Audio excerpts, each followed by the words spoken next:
Kubu Roy Suryo CS mendorong Kejaksaan untuk juga melakukan OTT terhadap Ketua Umum Solidaritas Merah Putih Sylvester Matutina. Namun OTT yang dimaksud oleh kubu Roy Suryo CS adalah operasi tangkap terpidana, bukan operasi tangkap tangan.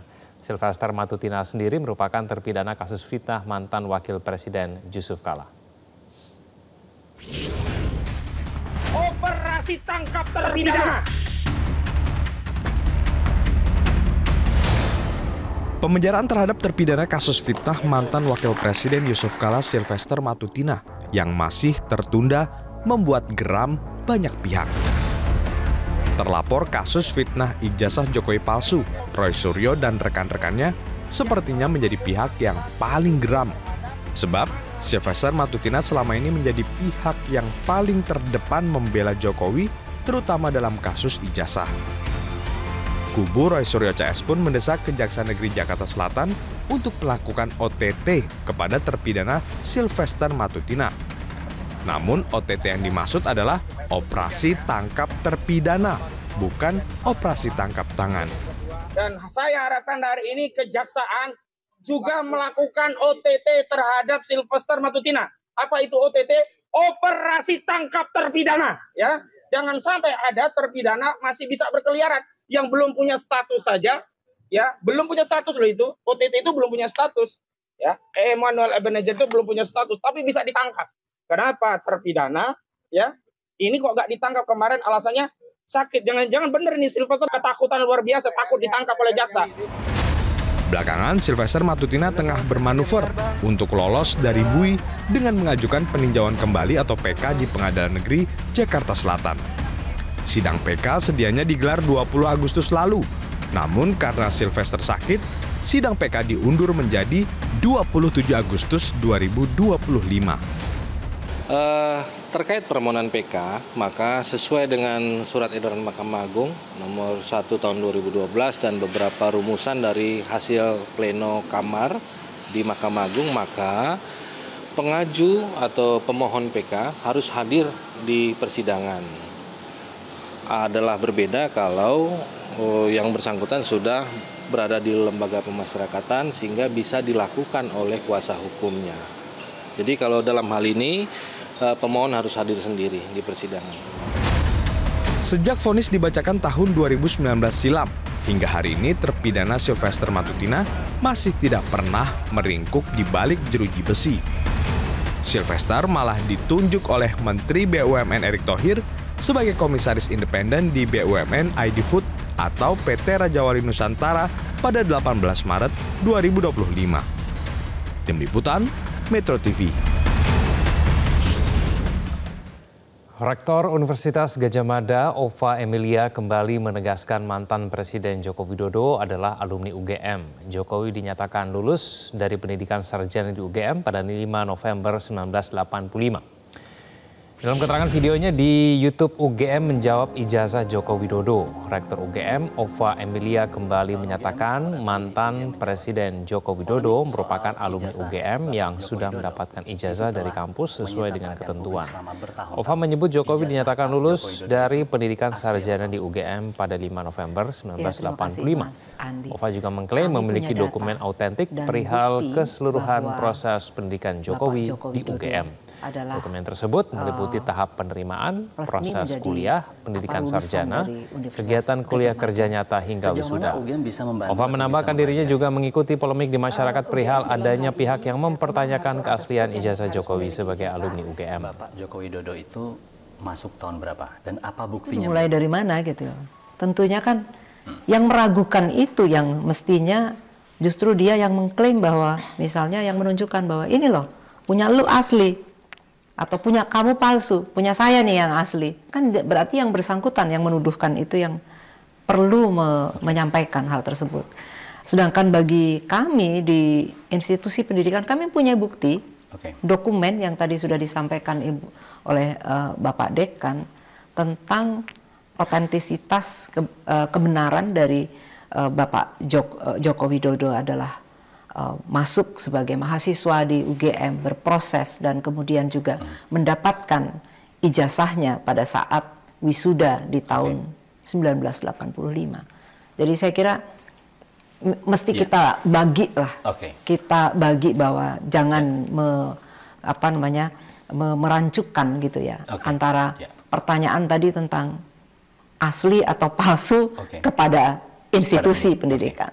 Yang bisa UGM pastikan adalah berarti Bapak Joko Widodo masuk, berproses dan lulus menerima ijazah aslinya itu pada saat wisuda di bulan November 85. Dan mungkin saya pengen dengar sekali lagi Bu. Hal yang sama akan UGM lakukan untuk alumni mana? Untuk semua alumni. Saya tanya misalnya Roy Suryo alumni UGM bukan? Itu prosesnya gimana? Sama seperti itu tadi. Ya, jadi Roy Suryo juga masuk, jadi dokumen untuk masuk dia berproses sampai dia mendapatkan ijazah pada saat wisuda, dan satu kali saja ijazah itu diberikan oleh UGM kepada yang bersangkutan. Mana buktinya Bu? Yang bersangkutan dong, bukan saya. Ibu tidak akan ngasih data. Baik Roy Suryo, Dr. Tifa hingga Rismon Sianipar sama-sama percaya diri merasa tidak bersalah dalam kasus fitnah ijazah Jokowi dan pencemaran nama baik yang disidik Polda Metro Jaya. Buku Jokowi's White Paper diklaim menjadi bukti ilmiah untuk mementahkan perkara fitnah tersebut.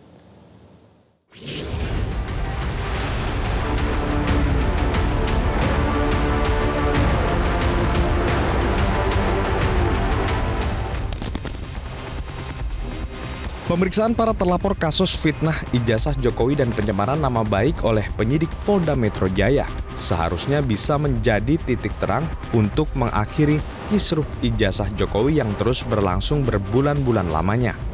Alih-alih fokus menghadapi sejumlah pertanyaan penyidik, baik Roy Suryo, Dr. Tifa maupun Rismon Sianipar sama-sama meyakini tak bersalah dan merasa laporan Jokowi itu sebagai sesuatu yang keliru. Keyakinan tersebut didasarkan pada klaim kebenaran isi buku Jokowi's White Paper yang baru-baru ini diperkenalkan ke publik. Roy Suryo bahkan sengaja tak membawa dokumen apapun dalam pemeriksaan ke Polda Metro Jaya. Ada kekeliruan berarti ini? Iya, ada kekeliruan banget. Nanti akan saya jelaskan semua di depan penyidik. Kekeliruannya banyak. Tadi udah saya spill dikit-dikit soal tanggal yang berubah-ubah, soal pasal-pasal yang gaduh-gaduh dimasukkan, dan juga soal-soal lain yang dimana harusnya kami ini tidak jadi terperiksa, tapi justru kami ini yang jadi pelapor ya, pelapor terhadap dugaan 99,9% ijazah dan skripsi palsu. Gitu ya. Hari ini ada membawa bukti kah? Enggak, kita kan ikuti aja, melihat surat panggilannya saja, saya udah senyum aja. Sementara terlapor Tifauzia Tiasuma atau Dr. Tifa menyebut buku tersebut bakal ia publikasikan keilmuannya di jurnal internasional. Menurut pegiat media sosial itu, masyarakat perlu tahu hasil dari penelitian berkaitan dengan dokumen dan perilaku sosok Jokowi. Awam khalayak itu tahu bahwa saya bertiga itu melakukan penelitian dan hasilnya sudah kami bukukan di sini, di buku Jokowi's White Paper ya. Ya, jadi ini memang sudah rencana, bukan kemudian kami gara-gara peristiwa ini terus kamu bikin buku, enggak. Kami tadinya mau publikasi ilmiah di jurnal internasional, tetapi karena mengingat bahwa masyarakat itu perlu tahu hasil dari penelitian kami terkait dengan dokumen dan perilaku, ya udah kita bukukan supaya masyarakat Indonesia tahu gitu kan. Dan kemudian ini adalah hak jawab kami sebagai peneliti begitu. Di sisi lain, kuasa hukum Jokowi Yakub Hasibuan mengingatkan tak ada satu orang pun kebal hukum dengan berkedok penelitian atau riset maupun keahlian untuk melakukan tindak pidana. Yakub menekankan ada konsekuensi hukum di balik tuduhan ijazah palsu tersebut. Awal intensinya adalah untuk mendapatkan kepastian hukum dan juga pemulihan nama baik untuk Pak Jokowi. Jadi saya juga harus sampaikan bahwa tidak ada satu orang pun di Republik ini yang kebal hukum. Apalagi berkedok dengan penelitian, adalah riset, adalah ahli. Tidak ada ahli pun semua harus taat hukum. Ahli pun dalam melaksanakan tugasnya itu memiliki etika-etika tertentu yang tidak bisa tentunya menjadi alasan pembenar dia dapat melakukan dugaan tindak pidana. Saya pun lawyer dalam melakukan pekerjaan saya, walaupun kami juga memiliki tentunya hak atau kami memiliki juga proteksi dalam melakukan pekerjaan kita, juga bukan berarti kami juga bisa melanggar hukum. Jadi itu semua harus diperjelas dulu dari awal. Dan juga satu lagi terakhir bahwa masih juga ada anggapan dari pihak mereka selama ini bahwa Pak Jokowi tidak gentle, bahwa selama ini seakan-akan Pak Jokowi tidak menyebutkan ada nama dalam laporannya, tapi terlapornya sekarang keluar banyak sekali nama. Dari awal kami sudah sampaikan berkali-kali. Di laporannya kami jelaskan satu-satu tindakan siapa saja yang kami duga, apa saja yang dilakukan dugaannya dan melalui apa.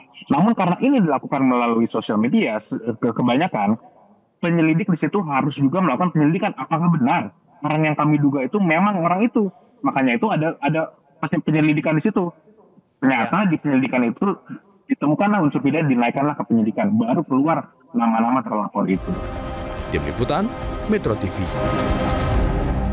Jelajahi cara baru mendapatkan informasi. Download Metro TV Extend sekarang.